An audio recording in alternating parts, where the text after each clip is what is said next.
So today we're going to be talking about the 7 different levels of hustling. This is going to be everything I know from developmental psychology, shadow work, traditional psychotherapy, and traditional coaching. Every single thing that I know will be broken down into 7 levels. What are the common patterns? What are the common pitfalls? What are the common insecurities? And how to actually move into the next stage so that you can work from a place of total internal alignment and fulfillment without having to sacrifice hard work, without having to sacrifice discipline, without having to sacrifice goal setting. It's either you can have all the success you want, but you're going to be very insecure. There's going to be a ton of stress. There's going to be a ton of friction you have to push through. And also there's not a clear answer about if that's actually going to fulfill you. Or you can be fulfilled and happy, but you have to manifest, you have to live with your parents, and you can't really work for goals or anything like that, or do anything remotely that even smells like hard work, because then you're just going back into the old paradigm. You can have the best of both worlds. In this training, we're going to talk about how your productivity, goals, and achievements can be fueled by internal alignment rather than insecurity. So we're going to get started with who this will not be useful for. It's not for people who want a quick fix. It's not for people who don't want to integrate a lot of hard work. So they just want to get to the internal alignment part as quickly as possible without actually integrating all of the lessons that have to come before that. And finally, it's not going to be useful for the people who are just optimal obsessed, productivity obsessed, hustling obsessed over everything else, where they're going to prioritize that so much that it doesn't matter if they don't feel fulfilled or they don't feel aligned or they don't feel good whilst doing it. So I'm not saying that's a bad thing. I'm just saying it's probably not going to be useful for those types of people. Who this will be life-changing for is if you've already gotten decent success in whatever area you choose. So a lot of the clients I work with, they've either done really well at university, and then they've gone on to be professional doctors. It can be in work, so corporate finance, corporate tech. It can be in business, being a founder, or it can be in competition. I have a couple of clients who are athletes in combat sports, but they feel like they're fundamentally coming up against a glass ceiling. The glass ceiling being what's worked with them up until now, what's got them to the dance, is kind of falling short. It's still working, it's still pushing them, it's still motivating in some kind of a way, but whilst all on their journey, there have been these kind of quantum leaps after periods of consistent growth. There's been quantum leaps of them moving up in their development, moving up in how they motivate themselves, moving up in how they relate to themselves whilst doing work. They move up in how they set goals for themselves and achieve those goals. This time, there seems to be a glass ceiling which they can't seem to overcome. They can't seem to integrate how you can actually be happy and fulfilled whilst working just as hard, if not harder. And that's actually what we're going to be getting into, because when you are happy and fulfilled, you do get more productive. You do things more optimally because your internal state is optimal. So that's what it's going to be really life-changing for. It's also going to be life-changing for the types of people who have been in personal development for a long time, probably around a few years to almost a decade, and they've built a bit more of a practical skill set. They can relate to themselves because this is going to be quite deep work. This is not going to be covering fundamentals. They know how to talk to themselves. They know what downward spirals they're susceptible to. They know what kind of triggers they have. They've probably been to therapy. They maybe even worked with a coach, or they've done very kind of deep work and watched deep work when it's come to this. They've read all the books, reality transurfing, identity shifting, all of that kind of stuff. And it'll be useful for those people because, like I said, this will be very in-depth content and we're not going to be covering the basics. And it's also going to be really useful for people who are not in a hustle or die mindset. I'm not saying that mindset is bad. That's actually included in one of the 7 levels of hustling, but it's not going to be useful for those people because this is going to be more breadth. There's going to be more of a integration of things. And if you're just focused on the specifics of how do I get more optimized, how do I just push extra work out of myself, then you're probably not going to be susceptible to that kind of stuff, and it's probably not going to be very relevant or useful to you. So we will get straight into the overarching principles, philosophies, and practical lessons that are at play, when it comes to this kind of work. The first is to know that fear is just a contraction, that resistance, fear, stress, guilt, shame, oh, I should do this, I'm not worthy if I don't do this, if I'm not productive, then I'm not good enough. All of that is just a contraction. It's just tension and tightness. It's just internal friction. It burns you out more completely and more quickly. And the reason why I'm putting this first is because we can get so used to acting from this place. I used to get so used to acting from this place. So before, when I was doing this, when I was a founder of Self-Actualization Systems, I was studying history full-time in London. I was doing a part-time sales job where I was a lead gen person, where I would go into the DMs, I'd be texting everyone, I'd be getting people on calls, I'd be setting calls up so that deals could be closed. And then finally, I was doing jiu-jitsu full-time, which was about 6 to 8 hours a day. So that's a very busy schedule, and I was very tired and burnt out. And I was so used to acting from this place of contraction, from a place of fear, from a place of, if I don't do this, then I'm not good enough. Or if I don't do this, then someone else will be, and then I'm going to get exposed in competition. Or if I don't do this, then I'm actually just a pussy, and I'm soft, and I'm weak, and I'm never going to break out of that identity. It actually just makes you more weak, because when you're coming from a place of insecurity, that insecurity is inherently sensitive. And it's like building your identity on a foundation of sand, which is what happened for me. Because when this happened, I was actually able to sustain that. Here's the thing, you can sustain that for years or even decades. It just eats something away. You get very apathetic. You lose touch from inspiration. You lose touch with the muse, which we're going to get onto later. The muse being a source of inspiration, which the Greeks called a goddess, and she would come to poets and she would come to artists and help them out and give them inspiration and creativity. You lose touch of all of that. I started my sport of choice, which was Brazilian Jiu-Jitsu, because I liked it, because it made me feel fulfilled, because I was able to connect to the deeper parts of myself, because I was able to connect to the art. And I also liked the martial side because the martial side gave it an edge. It was competitive. You're going to get exposed. It's going to be rough and ready. It's going to be rough and tumble. It's going to be violent. And that added an extra dimension of intensity that I really liked and I really craved. But the more I came from fear, the more I came from insecurity, the more burnt out I got, the more apathetic I got, and the least motivated I got. Something which I'm actually still suffering the after effects today, where I'm not really that motivated to do jiu-jitsu. After 6 to 8 hours a day, 7 years, I haven't gone back to it. And it's because of that. And actually, in a more practical sense, when I competed from this place, that I would gas out really easily. I would be afraid of gassing out, actually. It was the fear of gassing out. Gassing out means that you would lose energy, essentially. Whereas in the gym, I wouldn't. And in the gym, I could roll for hours and I wouldn't get tired at all, because the vibe was more controlled and it was more relaxed, and because there wasn't this tension and tightness. So we need to make sure that we have this under control. If you need help with that, I have my free shadow work guide, or shadow work program, which is in the comment below. All it's going to cost is your email. It is the most complete shadow work program I have seen for free online. That's the reason I made it.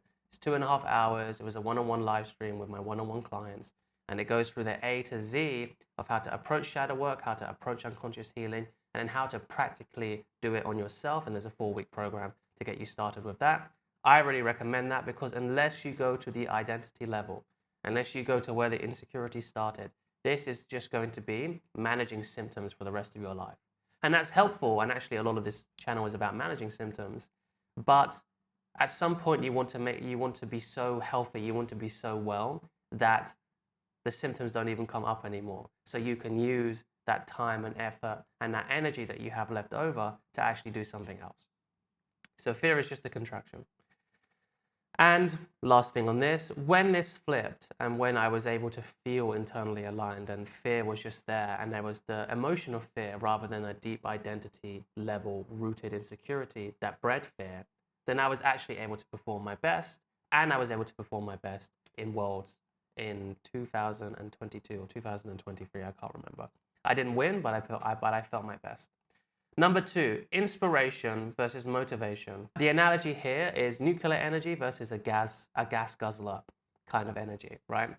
There's more prep, there's more complexity, there's more planning that has to go into creating a nuclear power plant, but it's able to last for years, it's sustainable or more sustainable, doesn't release greenhouse gases, it releases nuclear waste, but that's a different problem.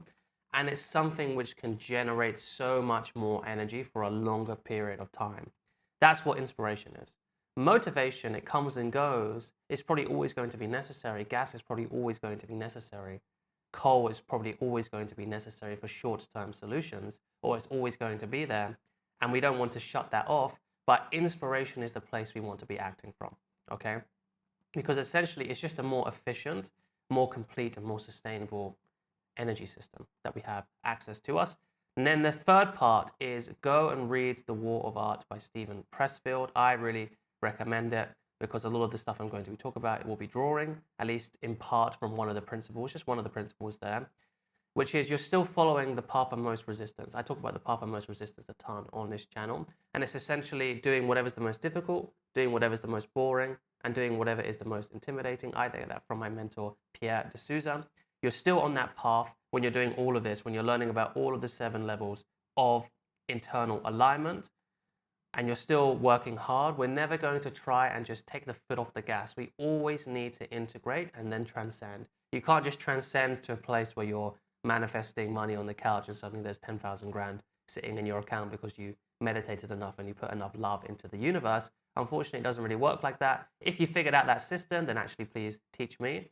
But you always integrate and transcend, which means each level that we're going to go through, you're integrating the previous level. The mistakes, so you don't make the mistakes again, but also the successes too. And The War of Art by Steven Pressfield, I think, illustrates this beautifully because he always says it's the job of the artist, the philosopher, in your case, probably the founder or whatever kind of area of excellence you want to excel in. It's your job to go and find the muse. The muse doesn't come to you. She watches and she waits. She waits for the person who is worthy of her time, worthy of her inspiration. So it's not inspiration first, it's work hard and then be open for the inspiration to come. Like I said, it's not a quick fix, it's not a magic pill, but this is how you get access to more sustainable, clean energy. And lastly, what this looks like practically, my client Jonathan is in air quotations because Jonathan is not his real name for client confidentiality. He thought that internal alignment was just feeling good all of the time and acting from that place. And the moment something feels out of alignment, he couldn't act on it. And this is a successful guy. He was able to exit fintech, not work for a few years, had a lot of high-ticket mentorships, was able to go on pilgrimages to places that he found really meaningful, like ashrams in India.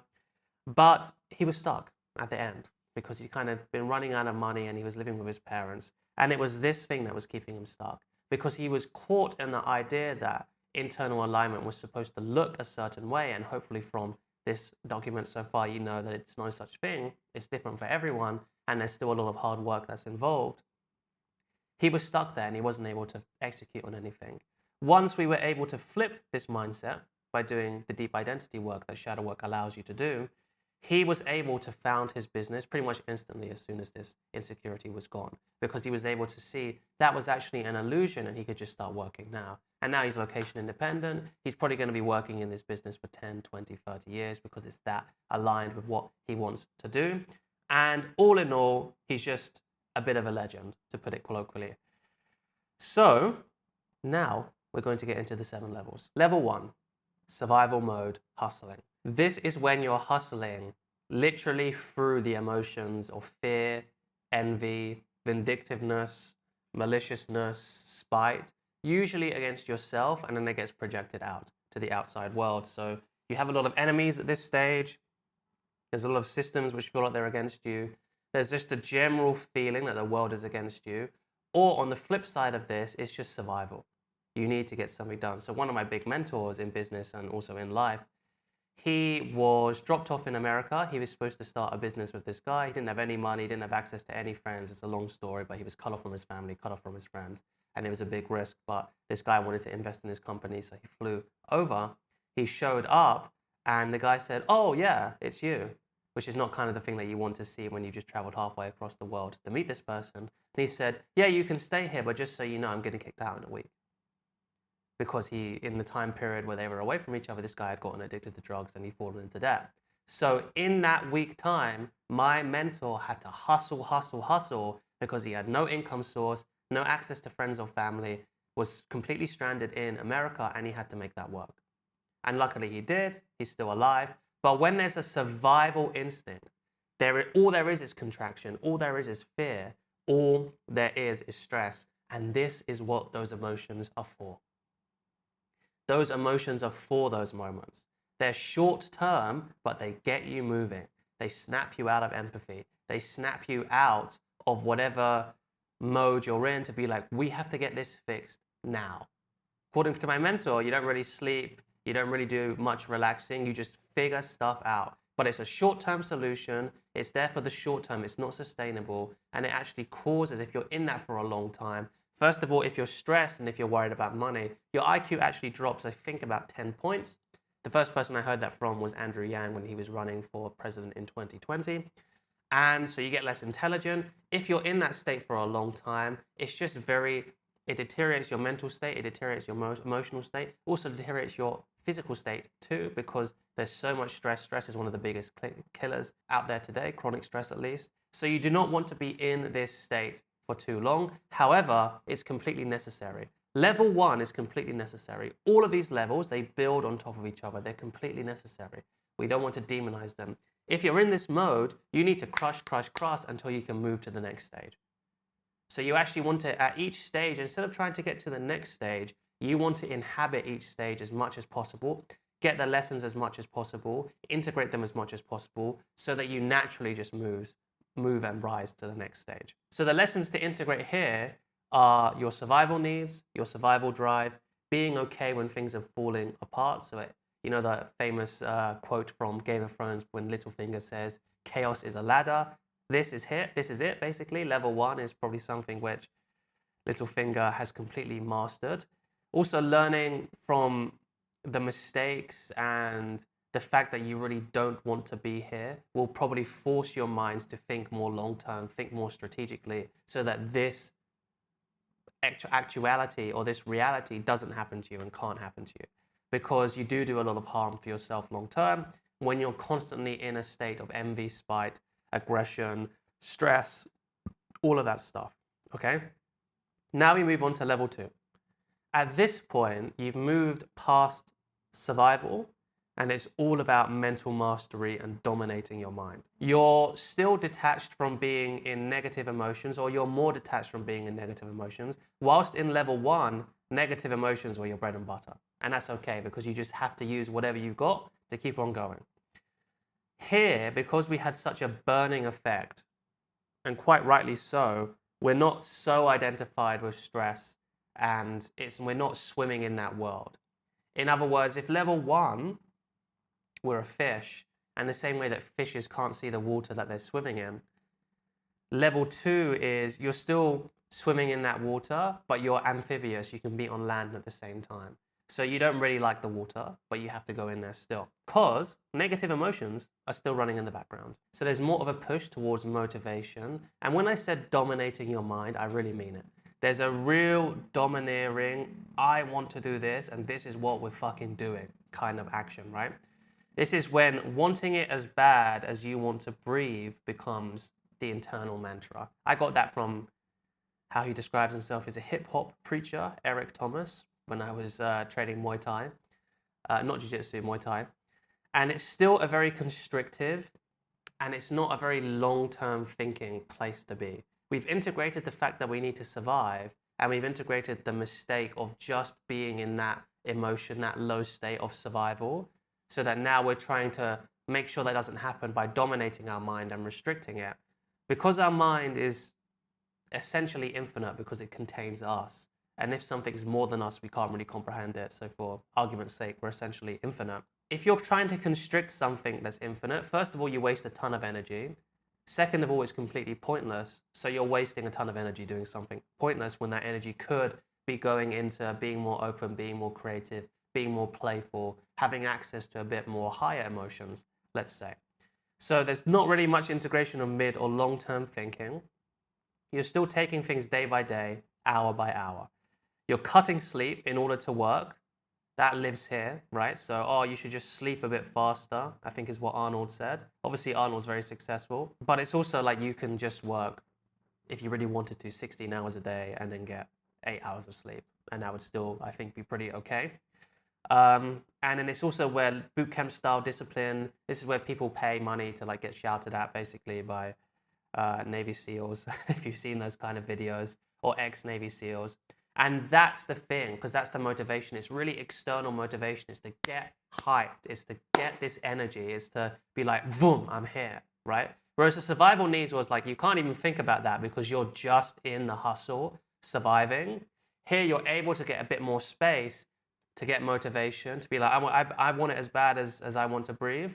And then that's what hypes you up. There's also not a lot of nuance that lives here. It's just get rich or die trying.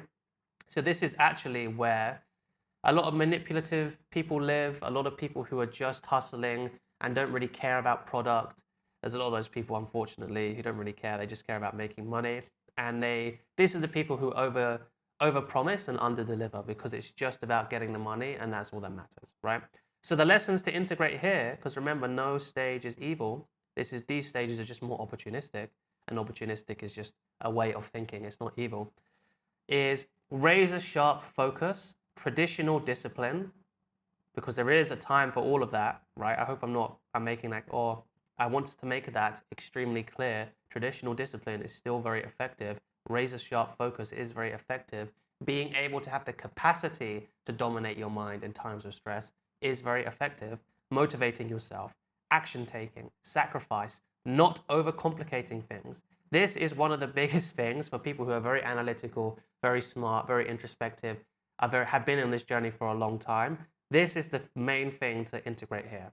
Not overcomplicating things and just do it. People at these stages are phenomenal at just getting an idea and executing on it. Because there's no mid to long term thinking, because it's more short term, there's nothing to check against. They just do it, okay? And keeping things simple. And if you've been around this part for a while, you get to level 3.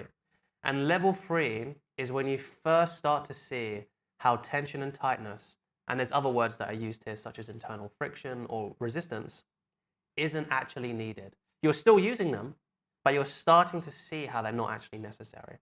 Maturity has been reached here as these 3 stages has been integrated. It's almost like the first 3 stages, they all come together in this stage because you're able to reflect even more back on yourself. So at this stage, you're able to hustle, grind, and achieve, but much more effortlessly. There's still a lot of motivation at play here. There's still a lot of effort, but compared to the first 2, you're really starting to get things going. Discipline is natural, but there's still a detachment from happiness and fulfillment. That stuff is starting to become more valued, and there's questions and there's curiosity starting to be asked about that. But fundamentally, it's still seen as something that's kind of very opaque, very intangible, very not effective, and very something which is a cool thing to aim for, but not actually very realistic. Throughout the work, bootcamp style coaching is not appealing anymore, as a more medium-term picture is becoming more embodied. So boot camps are great for short-term motivations, and it's great for hyping you up. It's great for really getting you in that state of let's just crush it, like salespeople, all that kind of stuff. But this is when you see a lot of salespeople, traditional business coaches, obviously not, a lot of the business guys that I follow or my business mentors do not live here. But this is where like the main part of YouTube content creation sits, right? And when I say mid-term, people are able to start planning in terms of 1 to 3 years. That's like mid-term thinking. And they see that whilst that bootcamp can be very successful short-term and maybe for a launch or maybe for a big weekend, they can use that. There needs to be more strategies, not principles yet or philosophies, because that's still a bit too ethereal. It's still a bit intangible for them. That's when more strategies and more systems and more, this is when you start putting in like what's the return of investment, KPIs and SOPs, standard operating procedures. That's when that stuff starts to become really, really big here, because people realize that you need a bit of structure and a bit of strategy to make sure they don't fall back into level 1 and level 2, okay? They do have, people at this stage, they do have glimpses of happiness and fulfillment when working, however. And that's kind of what makes that a lofty goal, because they kind of see it as kind of possible, but kind of not. And they're not really able at this point. I'm thinking back to when I was at this point, I wasn't really able to receive a lot of the teachings that maybe the high-level business coaches or productivity coaches or just people like myself on self-actualization systems or people self-actualization systems adjacent are kind of giving them, because they need something that's really practical and really grounded. They're just getting into subtle ideas and concepts like happiness and fulfillment, but it still needs to be very concrete. A lot of feeling like there's an endless hamster wheel here and there's an eternal goalpost movement because they achieve something, they set a goal which they thought would make them happy, and then straight away it's on to the next. And then straight away it's what's the next thing. They're not able to have celebration. And there's 5 stages of completion that you have to go through. There's autonomy. Do I have the autonomy to do this? Initiation. Am I actually able to start this? There's follow through. When the going gets tough, am I able to follow through? There's completion. When it comes to the last 10%, do I just fall off and say I'm going to do it later, or do I actually complete it? And then there's celebration, which is the closing of the arc. It helps you celebrate. It helps you relax. It helps you become more recharged so you don't feel like you're on an endless hamster wheel where you burn out. And you're also able to integrate the lessons much, much more effectively. So the lessons to integrate here at this level are how you can hustle with minimal stress. There's still stress there, and there's still an aversion to stress, like is with all of these levels until you really get to level 6 or level 7. But you're able to see how hustling and stress aren't coexistent, and they can exist separately. Hustling isn't all negative. You're able to do goal setting. So, well, before you're able to do goal setting, but here it's more long-term goal setting or mid-term goal setting. And when something's more mid or long-term, you need more access to the subtle faculty to be able to actually project that into the future. And then you're able to achieve those goals and the introduction of a subtle progression system. Level 4 comes after a burnout from level 3. There's a dissatisfaction or a realization that the hamster wheel never stops, and it will never stop until you decide that it does. So there's a lot of goals and successes and achievements that have been fulfilled and have been reached, and there's a lot of good lessons and integrations that have happened thus far, but a deeper meaning of why, of who am I not, why am I doing this, what am I here for? This is when these questions really start to be asked. And internal alignment starts to become a very high priority. You, most likely watching this, are at this level or have a big part of your consciousness at this level. Otherwise, this kind of content would not be interesting to you. But there's still an unfamiliarity about what this all means. There's the questions being asked, the subtle questions being asked, but there's still a lack of a distinct answer. So copycatting, imitation, remember imitation is great and copycatting is great. You need to do that before you find your own voice, your own authenticity.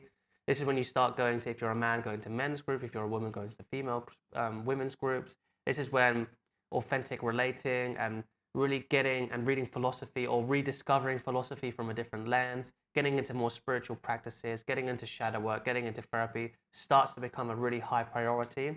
And because there's been such a burnout from the first 3 stages, achievements and successes are still important. And actually, most likely people who get to this level, their achievement and their goals and their achievements that they're aiming for have become much more complex and actually much more lofty in some ways because there's just so much more moving parts to them. It becomes less about the achievements and more about the journey that takes you there. And overall, this is a chilling out process and this is a phenomenal time. You do not want to rush this process, okay? You want to make sure that you've integrated all of these stages. The problem with level 4 is because there's such a burnout, there can almost be a pushing away of the first 3 levels. And a certain part of that is normal and natural, but we don't want to do that for too long because we need to integrate the lessons that have come before. Otherwise, we're just going to be stuck there and then we're going to fall back to the first 3 levels. Integrate and transcend. You never just transcend. Nihilism can also appear here because you start to see through the fact that success and goals and having a certain amount of money in the bank account and living in your dream apartment and getting your dream car is fun, but it's fundamentally, it doesn't change how you feel about yourself. It doesn't change your enjoyment of the world. So the lessons to integrate here is that nihilism is also meaningless. The meaningless is also meaningless. You can chill out and still be safe, fine, and still have plenty. And in fact, a lot of the time, the lessons you integrate here, what they show is that they show that you can not hustle as much and still get a lot of the same results. And you can hustle from this safely. This is still a work in progress at this point. The hamster wheel is self-created and hustle mode is ultimately a short-term strategy. Hopefully I don't make the camera fall over. and not something to orient your life around. And then, once you spend enough time here, you get to level 5. The allergy of anything hustle related has truly taken place at this point. Nihilism is in full swing. You can look like a step back actually from level 4, but it's not. It's just the judgment of the old paradigms. More efficient work is done here when work is done because it's fueled by something deeper. When you do act from this place, it's done from a real internal alignment. Like, I need to get this done, and that's just how it is, and there's no other storylines, or I want to get this done, and that's pretty good too. And also, hustling or working is not the top priority anymore. You're still trying to find the answers to those questions about why am I doing this? What do I truly want? What truly motivates me? What is my inspiration? And you're still struggling to put hustling and grinding along fulfillment and happiness, because now fulfillment and happiness becomes the goal. And what you might start to notice here is whatever becomes your goal actually somewhat becomes unattainable because it's put on a pedestal. And it's taking that goal off of the pedestal and making it something which is just reality rather than fantasy that actually helps you achieve goals in a more efficient, faster, and realistic way. So the lessons to integrate here is quality over quantity. Before, we're just doing so much and it's from a place of stress, and a lot of the time we're just doing a lot of busy work and it's not actually moving things forward. Here we really learn quality over quantity. Efficiency is everything and often overlooked in previous stages. So here we learn what true efficiency actually is. And because there's an allergy of the previous stages that's been developed here and is really in full swing at this moment, we are able to start really accessing long-term thinking, 5, 10, 20 years in the future. This next business that I'm about to found, is that something I want to do for the rest of my life? Does the business, as I grow and develop, will the business also grow and develop, or will I be trapped? Will I be trapped in this identity of this business? Or is this business also organic? Will it also grow with me? Will this be a vehicle of fulfillment for the rest of my life? And it doesn't have to be business, it can be anything. I'm just pulling from my journey. And because of that, we integrate better strategic planning, better overarching systems. This is when principles and philosophies really start to take place. And a way to do the work without burnout, is really explored here. And that makes space for level 6. Integration of the work is truly being pierced through now. The allergy has been dropped. Unconscious flow, which was coincidentally the name of this channel beforehand, is almost reached. All the benefits of the hustle paradigm are being used. The discipline, the planning, the organizing, the drive, the integration of survival needs, the integration of stress, the integration of hard work and discipline and traditional motivation have all been integrated without any of the extra baggage that comes with them. And any tension associated with this work isn't draining anymore, because it's the resistance to that tension in all of the previous levels before. It's the resistance to them which causes the burnout, which causes the stress. Meanwhile, if you're just present with these emotions, if you're just present in this state, then you realize that it's just a bit more of a hyped state and it's there to keep you focused. And that's it, right? And that really starts to get pierced through at level 6. And all the bad parts of the previous paradigms are left where they are.